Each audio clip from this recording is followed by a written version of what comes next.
வாழ்த்துக்கள் sister. Class எப்படி இருந்துச்சு, எப்படி ஃபீல் பண்ணுறீங்க?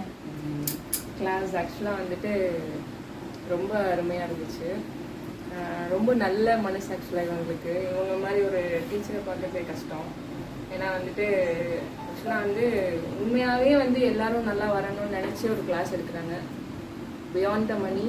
ஐ திங்க் இந்த மாதிரி ஒரு டீச்சர் கிடைக்கிறதுக்கு யார் இங்கே வந்தாலுமே வந்து they are very fortunate. Mobile அடிக்குது. So happy, I'm so glad that I met her. And அவங்க ரொம்ப ஆக்சுவலாக வந்துட்டு எமோஷ்னலி வந்துட்டு நம்மளை புரிஞ்சு சின்ன சின்ன விஷயத்தையும் வந்து இவ்வளோ க்ளோஸ்அப்பில் எடுக்க வேணாம். சொல்லுங்க. சின்ன சின்ன விஷயத்தையும் வந்து ஆக்சுவலாக வந்து பார்த்து பார்த்து கற்றுக் கொடுக்குறாங்க. ஸோ கிரேட்ஃபுல் பண்ணு. Thank you so much. ஆமாம், ஏன்னா வந்துட்டு ஒரு எப்படி சொல்றது, நல்லா சொல்லி தரோன்றது இதுக்காக தான் ஃபீட்பேக் வாங்குறது. நான் என்ன மாதிரி ஆக்சுவலாக இத்தனை மாதம்